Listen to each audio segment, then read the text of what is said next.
today. Today's speech, in front of you, you are going to see a page that I would prepare for this speech. The purpose of this page is to give you an introduction to what I'm going to tell you. Today, we are going to talk about a book called The 5 Dysfunctions of a Team.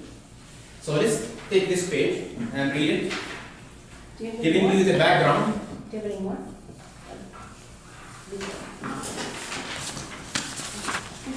Could you give us one to start as well, please? Or you have one? Thanks. The 5 Dysfunctions of a Team is a business book by consultant and speaker Patrick Lencioni. It describes the many pitfalls that teams face as they seek to row together. This book explores the fundamental causes of organizational politics and team failure. Like most of Lencioni books, the bulk of it's written as a business fable, which means a story. The book is about a story of a technology company that is struggling to grow and find customers. The new CEO on board, Catherine Peterson, so this name rings a bell, Catherine, recognizes the potential of the organization and its people. However, the executives are not working together as a team and therefore impact the entire organization in a negative way. The team struggles to accept responsibilities and come to any agreements, resulting in negative morale. Throughout the fable, the 5 dysfunctions of their team became evident, and we are going to talk about that today. So today I'm going to read you a portion of the story. That's the reading now. At the back of the page, there are the characters. The main characters that I want to draw to your attention is Catherine, again, and Martin, who is the chief technologist. Martin took the only remaining chair at the end of the conference table, opposite to Catherine. As soon as he sat down, he removed his laptop computer from its case and put it on the table in front of him, leaving it closed for the moment. Determined not to be distracted, Catherine smiled at her staff and addressed them calmly and gracefully. Good morning, everyone. I'd like to start the day by saying a few words. And this won't be the last time I say them.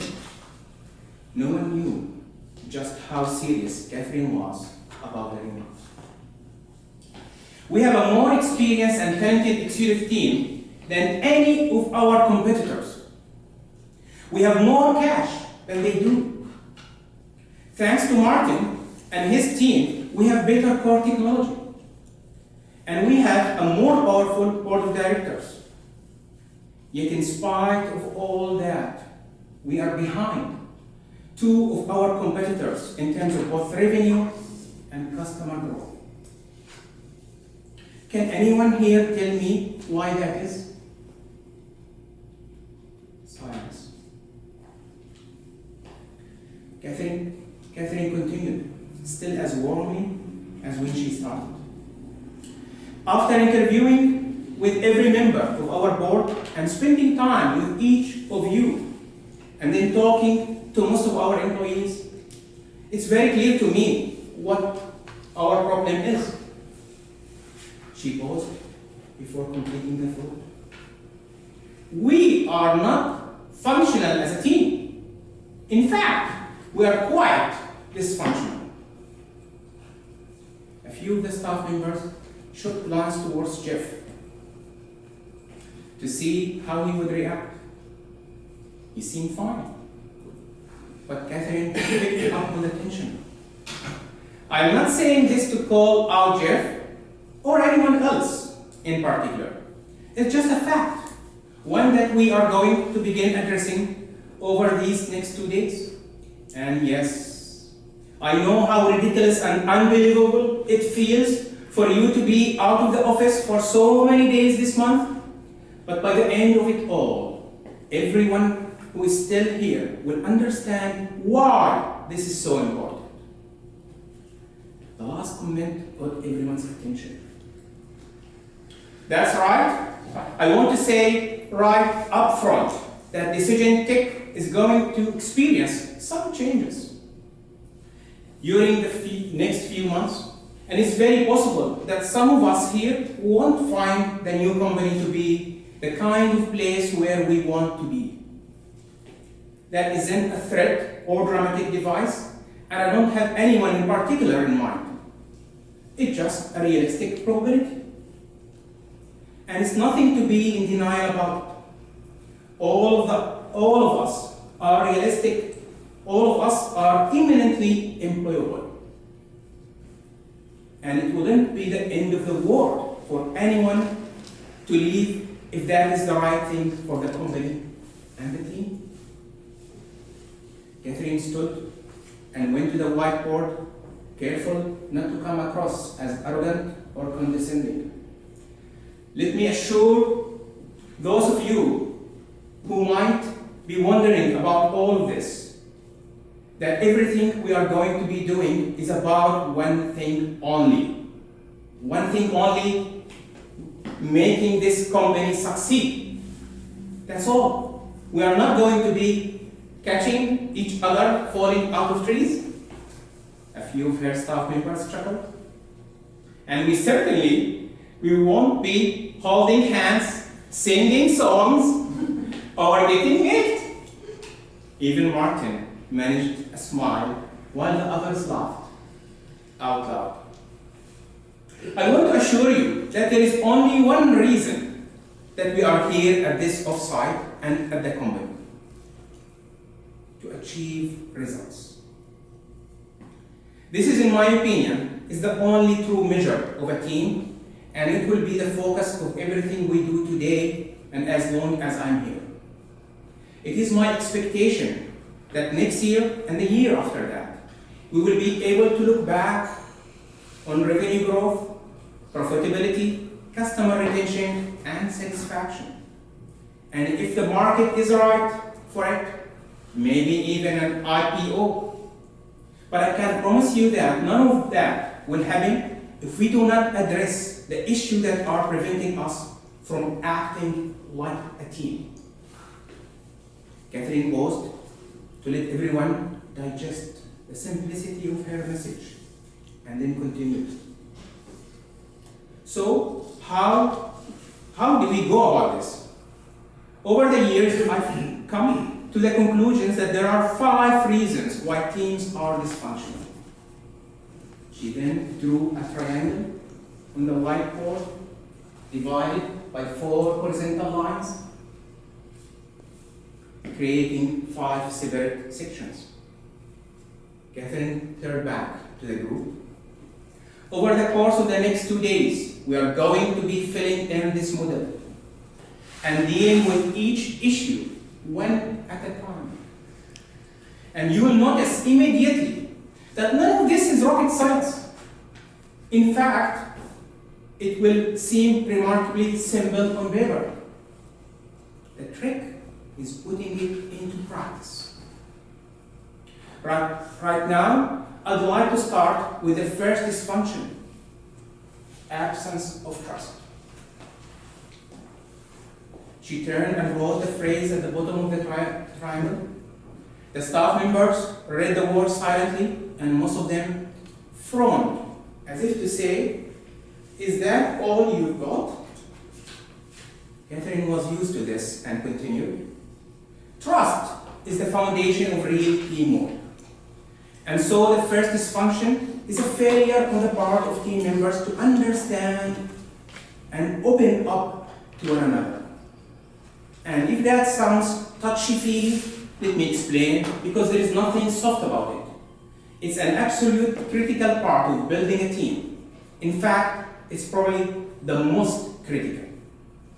Some of the people in the room were clearly in need of an explanation. Great teams do not hold back with one another, she said. They are unafraid to air their dirty laundry. They admit their mistakes, their weaknesses, and their concerns without fear of reprisal. Most of the staff seem to be accepting the point, but without a lot of enthusiasm. Catherine pushed.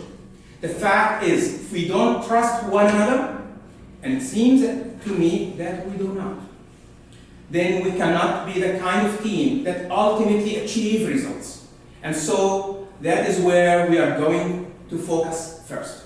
And then the typing sound began. Martin now, completely checked out of the conversation, was banging away at his keyboard like a computer programmer. Distracted by the sound, everyone in the room glanced at Martin for a nanosecond.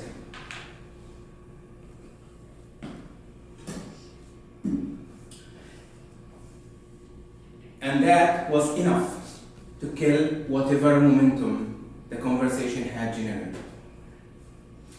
The tension in the room began to mount as Catherine watched Martin typing away at the other end of the table. No one really thought she would say anything, but they did not know Catherine very well. "Excuse me, Martin." Martin finished typing and then looked up, acknowledging his boss. "Are you working on something, Catherine?" The question was sincere, without even a hint of sarcasm.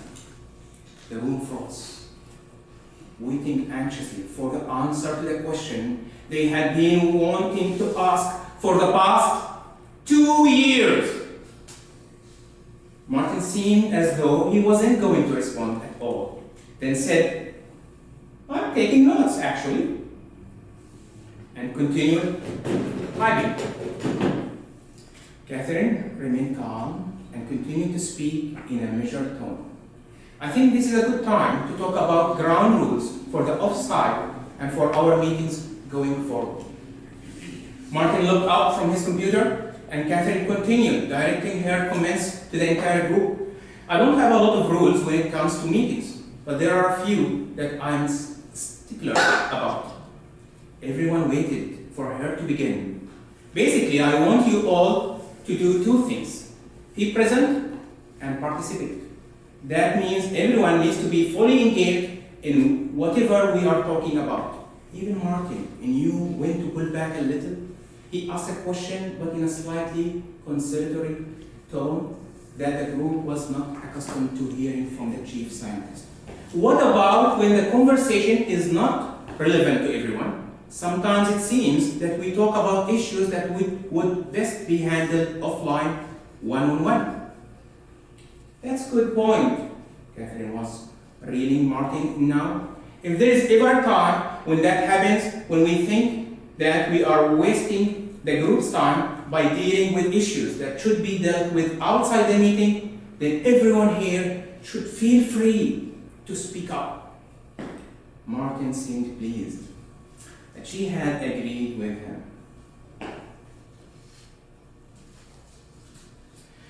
Mikey decided to come to Martin's aid, something he did not want or need.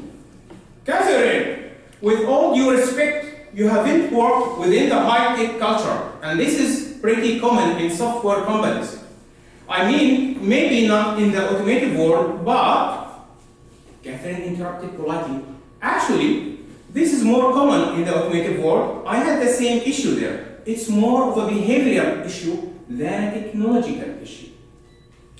Jeff nodded and smiled, as if to say, "Good answer."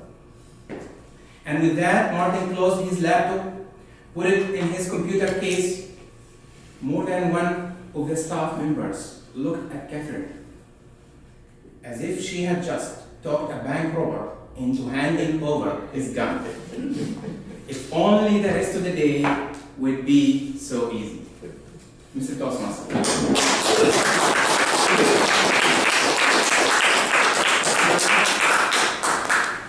Take 1 minute, please, if you have one